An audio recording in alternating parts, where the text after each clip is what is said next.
There was a time when first-person shooters were rife with standalone additions to their entries. Think of Half-Life's Blue Shift, or Duke Nukem 3D's various offshoot mini-campaigns. It makes perfect sense then that Serious Sam, the FPS world's biggest throwback franchise, is still keeping that fire burning in 2022. Serious Sam, Siberian Mayhem is dubbed a midquel to the events of Serious Sam 4, and interestingly has been developed not just by Croteam, but predominantly by a contingent of talented modders. It's unmistakably more Serious Sam, just in a slightly more compact 5-chapter form. This mini-adventure takes Sam Stone on a trip to the bleak, cold expanses of Siberia as he pursues the traitorous General Brand, who has made off with a dangerous alien artifact. Like the rest of the Earth, Siberia is heavily occupied by the alien forces of Mental, so who better to leave them all in bloody chunks than Sam? What follows is 5 or so hours of mass carnage and destruction on a variety of icy locales. It likes to play into its Russian theme quite heavily.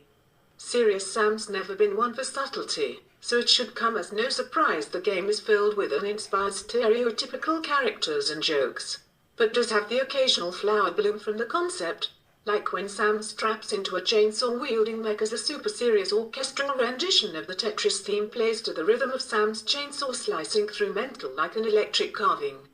Knife through the wafer-thin ham. But what else is new beyond the setting? Well, there are variants on classic Sam monsters, and new foes such as the menacing Sentinelers that act not only as a rocket barrage bad time for Mr. Stone and his chums, but work as conduits for security barriers that prevent further progress until Sam destroys their intermittently shielded core. For returning players of the Serious Sam series, jumping into Siberian Mayhem will be as easy as breathing. Everything on offer here follows the established franchise blueprint, and most Serious Sam fans know exactly what they will be getting into with this package. The campaign is of decent length and checks off all the required boxes. For the uninitiated, I'll offer a brief explanation of what to expect. From the moment you click start, you will be under fire from nearly all directions from a variety of bad guys intent on removing you from this mortal coil. You have guns, some gadgets, and the ability to run 29 miles per hour in every direction, even when strafing or backpedaling. You need to run from point A to point B and clear out the riff-raff in between. If it all sounds rather simple, it's because it is. Serious Sam games stick to the script, even to a fault. This is a full-blown arena-style shooter that makes no bones about being loud, over the top, and mentally taxing. Within 15 seconds of taking your first step, you'll be in the crowshares of high-speed green apes with hippo teeth that never stop coming. A standalone expansion to Serious Sam 4 featuring 5 new levels, Siberian Mayhem takes place in the Tunguska Plateau of Russia, but the wafer-thin plot about hunting down a certain General Brand does little to detract from the action. This expansion doesn't quite break the Serious Sam mold. As with previous titles, you're still performing quite a fair bit of murdering to the heart-palpitating rhythm of heavy metal soundtrack, armed with the biggest and shiniest of cannons. Siberian Mayhem largely coasts on such waves of familiarity. You are armed with the typical arsenal of weapons: a pistol for when you run out of bullets, shotguns for close-range attacks, assault rifles for more precise shots, and bigger guns like rocket launchers and crossbows. The hordes of enemies from Serious Sam 4 and previous games also make a return here. The arachnoids, Siberian werewolves, and the clear skeletons are all back for your blood. Players familiar with these beasts will, by now, instinctively understand how to maneuver around and tackle them, but you wouldn't really need to have played the series before to quickly pick up and read the pulse of these battles. All you have to do is to master the fine art of exacting frivolous, crimson carnage. A fair bit of nimble footwork, circle strafing and a steady hand will be necessary, and there are plenty of opportunities to do so in Siberian Mayhem. But isn't that what Serious Sam is all about, anyway? To say that the game is uncomplicated isn't exactly false, even if that isn't meant as pointed criticism. In the Serious Sam universe, everything boils down to unadulterated, primal fun, the outsized, hyperactive battles, the overwhelming demonic invasion, the barrel of wisecracks and in-jokes, all performed with a wink and a smile. Even as Siberian Mayhem quickly descends into chaos and sheer pandemonium, there's always a final word to be had, or one last gunshot to haphazardly fire into the abyss. And when you inevitably fall to the forces of evil, because you're just one person raking up thousands in terms of body count, you just need to try, and try, and try again.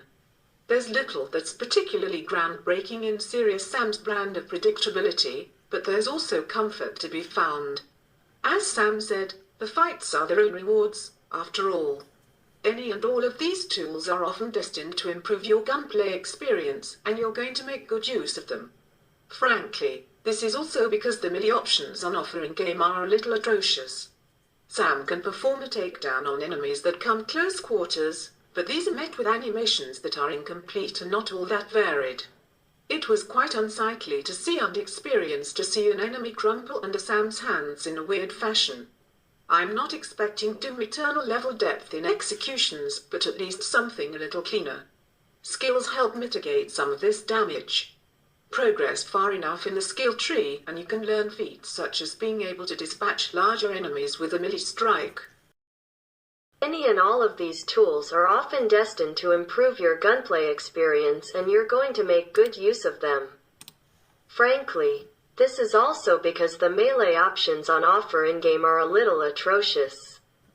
Sam can perform a takedown on enemies that come close quarters. But these are met with animations that are incomplete and not all that varied. It was quite unsightly to see and experience to see an enemy crumple under Sam's hands in a weird fashion. I'm not expecting Doom Eternal level depth in executions, but at least something a little cleaner. Skills help mitigate some of this damage. Progress far enough in the skill tree and you can learn feats such as being able to dispatch larger enemies with a melee strike. Many of these skill points you'll find in a level come from the aforementioned exploring that is rich within Siberian Mayhem. Plenty of secrets are found in nooks and crannies, while puzzles are found off the beaten path, each netting you more of these points. I just wish they equated to something more. Several relate to gaining either health or more goodies from meleeing enemies, but with its jank, it's something I often avoided altogether. Even the diamonds in the rough, such as the ability to ride a charging alien bull, became negligible. Before long, the skills become background noise, only being reminded they exist when something cool mid-combat happens as a result of them every 15 minutes or so. Graciously, the developers saw fit to include another mech gameplay section within your visit to Siberia, a definite highlight of Serious Sam 4. This time, the words "giant wrist-mounted chainsaw" were spoken softly to me by Sam himself before I started my rampage, and boy, it did not disappoint. I almost didn't want to fire the mech's rockets. Making meat rain from the sky seemed far more suitable to the occasion.